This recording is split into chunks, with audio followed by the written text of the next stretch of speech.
Hey, what's up, y'all? How y'all doing today? Well, baby, if you are Monique, you made the fatal error of responding back to your son, basically proving every point. But baby, your son's not done with you. He has issued another response, and y'all, I think he's actually making some very valid points. But most importantly, he's going in on Sidney. And baby, we love to see it, because why is he in the middle of an argument between this young man and his mom? But listen, y'all, for those of y'all in the bad parent brigade that were going up to Mo, we need to let y'all know the hero that you're going up for. Now, let me just be clear. I believe two things can be true at the same time. Everything she was saying about the industry sounds like it's true to me. I believe her and I support her in that. But because I support you going up against Goliath and slaying the giant does not mean in any way I will support you being the villain or your villain origin story in the person that you crushed. And here's the thing. Y'all can say what y'all want about Sidney. I'm back to believe in everything I first thought about that man. Monique never had the problems she had when her brother was managing her. The problems came when Sidney got involved. Every argument she's been in has because Sidney has been using her as a cat's paw to get his point across. Sidney is the cause of all this. Now, that said, Monique, since she wants to have accountability, my sweet babies, let's be accountable. Sidney is nothing but an amplifier. Sidney is playing on whatever's going on in her head. But that seed to be able to put a man in front of your own child, that seed, that the fact that you admit that you abandoned your son and was a horrible mother to chase fame and fortune. He didn't plant that seed. That was you. And Sidney's just amplifying it. The same way when it came to talking to your son, Sidney was the main one barking. The way you released text messages because Sid called him a little boy because he had the nerve to ask a man that's been involved in his life since he's been a child, yo, can you answer some questions about the car buying process? Y'all, listen. If dysfunction was a person and that family, it would be Monique. We about to get into his reply, and you know we're going to have commentary. And then the internet's going to weigh in too. But let me just say this. For those of y'all being like, this is a private family matter, it should say private. No, it shouldn't. Let me just say this. If the person experiencing the trauma wants to speak out, then they should speak out. Who cares if it makes you uncomfortable? Who cares if you put aside your trauma and you kept it quiet? That's you. As for him, he's going to turn up, you know? And again, this isn't disrespecting anybody that's experienced trauma.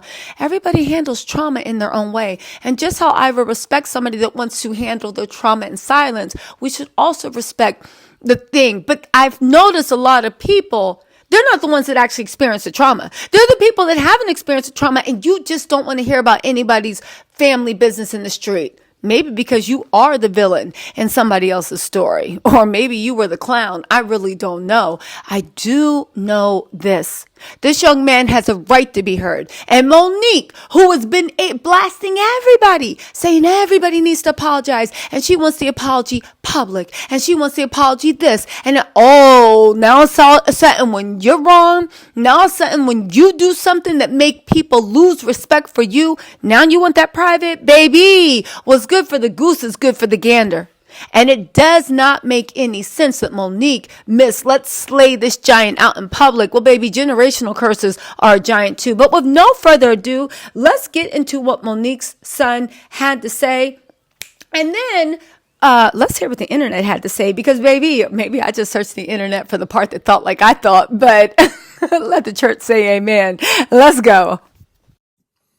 All right, so I'm just going to get straight to it. Hi, I'm Shalon. So I find it unique that my video was in response to my mother and not her husband, but yet he still had the most to say, which isn't uncommon.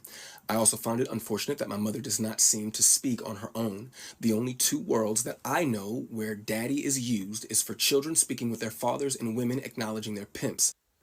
Sorry to interrupt, but low key, I'm glad he acknowledged this because that's always the flavor that Sidney gave me with Monique. I knew she was out of her mind when she said they had an open relationship, but it's one way when Sidney can do what she wants, but she's in there making cookies and baking or whatever the heck she does. Anyway, let's continue. Her husband starts off by literally doing the very thing that I said that they would do, which honestly kind of made me feel as though their response was ironic because they validate my original video.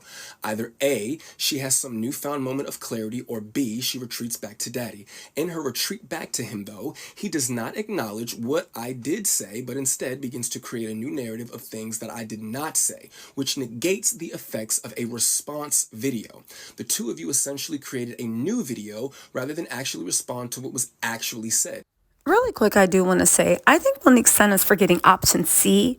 The fact that Sidney is a horrible person and Sidney do be putting 20 on 10, but at the end of the day, your mom 100% agrees with what Sidney says, and she uses Sidney to soothe what her consciousness tells her she's doing the wrong thing. Do you know what I'm saying? So at the end of the day, Sidney is the devil, but Monique is 10 tones down. Sidney is just coming with all the rah, rah, rah. But let's continue. You also brought up my father. My father, though, is not doing interviews talking about me.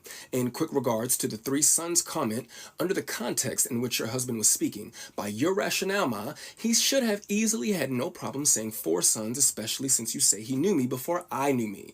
The two of you can sometimes come off as seekers of weak levels of empathy from others while at the same time sidestepping any accountability that one may need to take. To attempt to address what I said to another man while also trying to make your wife victim number one has nothing to do with you. My father did not need you to speak for him. You're her daddy, not his. My mother has been speaking on our relationship for years, so to imply that only one side of a story was told when there are several articles and interviews throughout the internet discussing my strained relationship with her, filled with quotes from your wife speaking directly about me, while also providing vague context and downplaying the impact of an uninterested mother. I am 33 years old and have had ample opportunity to go to the media and tell some BS story for a BS amount of money, but instead I am on TikTok expressing my feelings for free. If the two of them were paying attention, I literally explained in my first video why I am responding using TikTok. And I should not have to repeat myself. My mother also states there are some people that are saying, oh, you should be ashamed of your mothering skills. You should be ashamed of yourself. Hey guys, really quick, it's me, Tisa. I am some people. I am one of the people saying Monique should be ashamed of herself. Monique should be ashamed of her mothering skills. But let's continue. Also, let me know in the comments. Drop a number 1 in the comments if you think Monique should be ashamed of herself. Drop a number 2 if you think it's okay, right? And unsubscribe if you've done the same thing to your kids. Okay, let's continue. This is what I say. Let's let it play out. Because the same ones that were saying, oh, I was crazy, I was deranged, we watched it play out. So just like with my son, we're going to watch this play out. First of all, who the hell is we if it ain't you and I reconciling our relationship? Second of all, it's power in a word. Nobody is playing, but I can understand why you would use that word specifically. As you stated in the Club Shay Shay interview, you had the mentality of a 15-year-old child. You required a man to raise you, and you were acting like a little girl. These are your words. It doesn't matter what context I have them in. This is how you thought of yourself as a grown adult who was someone's mother. Last time I checked, Monique fans, a 15-year-old grown adult who acts like a child but is in search of their daddy, they don't typically make efficient parents. But hey, I could be wrong. On a more serious note, to sit there and allow your daddy to address my mental health in a weak attempt to pass my response off as a moment is disturbing and insulting to those of us who do have mental health issues. The way I presented myself was no different than my mother and her daddy presented themselves when addressing D.L. Hughley. And her precious sweet babies ate it up.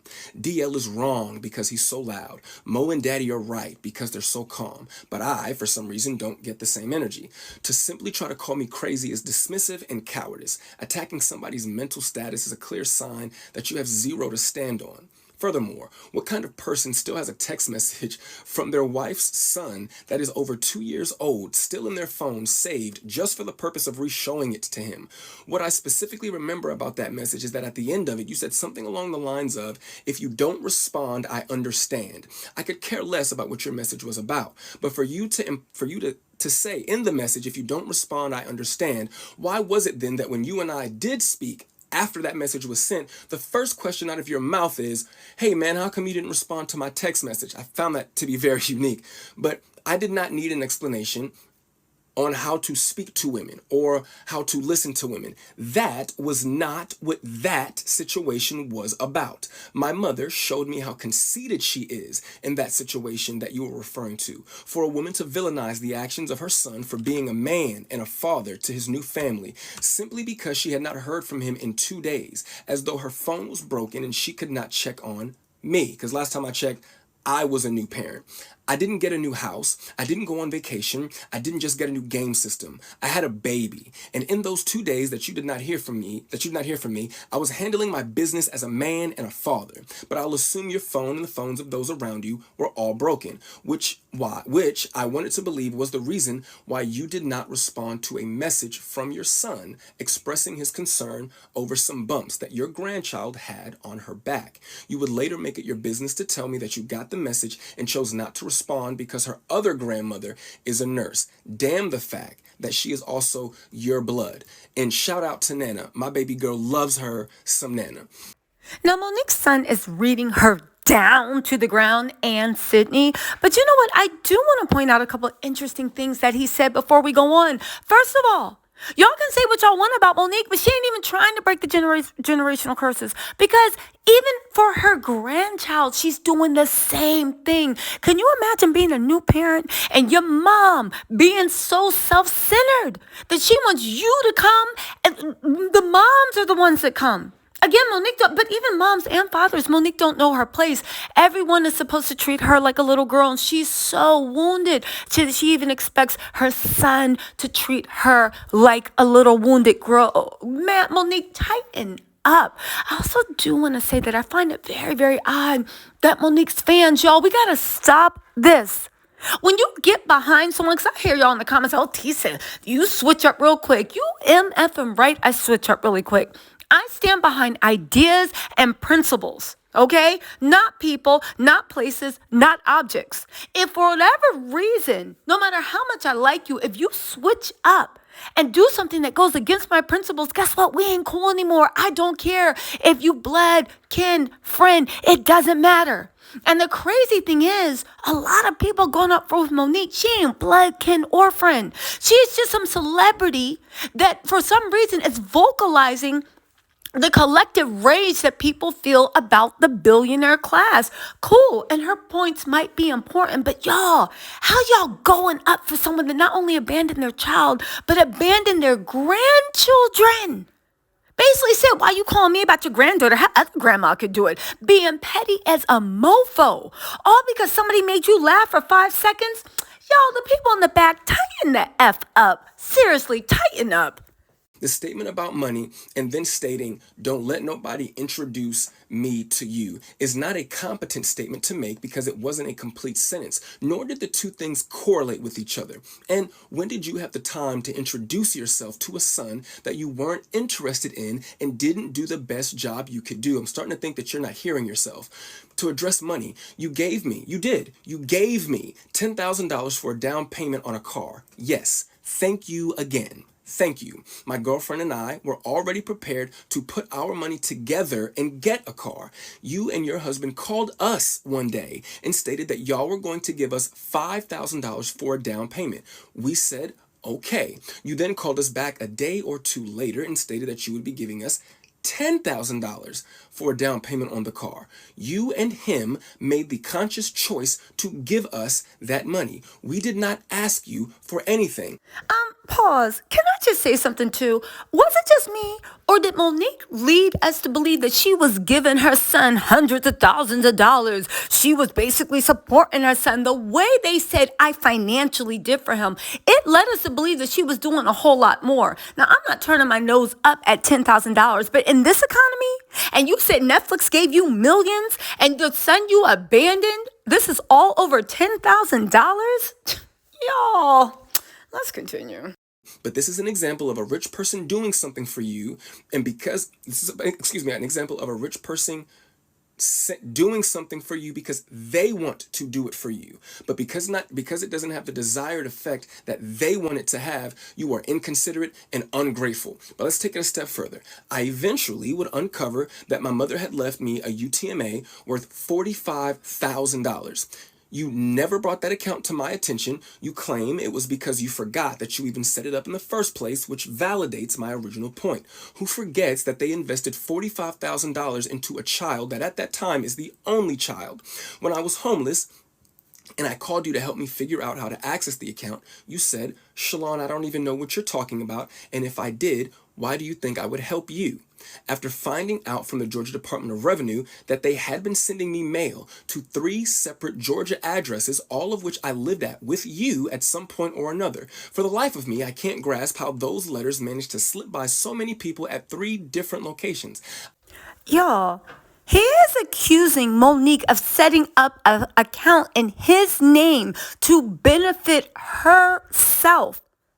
Because you get it at a favorable tax rate, the interest piles up. I'm not going to get into capital gains and all this stuff, but it sounds like she set up that account to benefit herself, and she never had, which is illegal and tax fraud.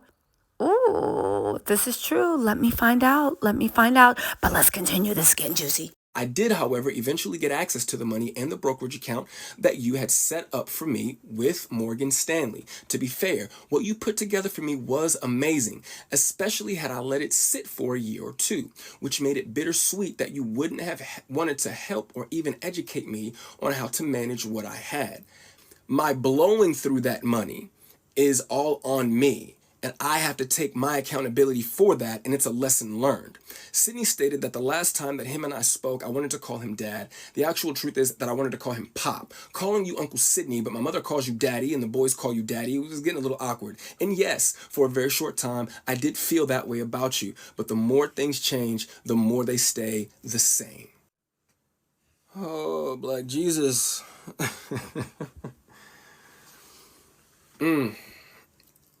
I do just want to really quickly give a really, really big thank you to the support that I've received throughout this. I didn't think that was something that was going to happen. I didn't make that video to have a tennis match with my mother. I do not plan on making any more videos. This is it. I've said what I wanted to say. To me, if you're not going to acknowledge, you've already shown me that you don't care enough to acknowledge what I did say, so I definitely don't have the expectation that you're going to acknowledge now what I'm saying. So it is what it is. But once again, I want to say thank you again, man. That day before I posted that original video, I went to sleep with 25 followers that I probably could name all. I could probably name all 25 of those people. I think I have over like 12,000 followers now. That's really cool, man. I really appreciate that. But I just can't say thank you enough. I know I sound like a broken record, but I do appreciate the love. And best of luck to my mother and Sidney. And I hope that the Cat Williams tour is incredible. I really, really do. But when it comes to me, I am going to enjoy being a dad and being a man and just going through life, man. I don't want to be famous or notorious for being someone's neglected kid. I don't want that to be my story. And I only said what I said just to provide context, not to become anything. But y'all be safe, man. Peace. Anyway, what y'all think? Let the church say amen. He said everything he needed to, and he read Sidney down. And it's interesting, he ain't asked to call him Dad. He asked to call him Pop. Sidney ain't no good, but you know what? I'm pointing the finger at Monique. I'm putting, like they said, like the Bible says, right? Honor thy father and thy mother. But Sidney ain't his father, like he said. Don't call me Dad. Don't call me Pops. So you gonna be treated like you not friend nor kin. Y'all, Monique should be ashamed of herself. And I'm waiting for her public apology to herself.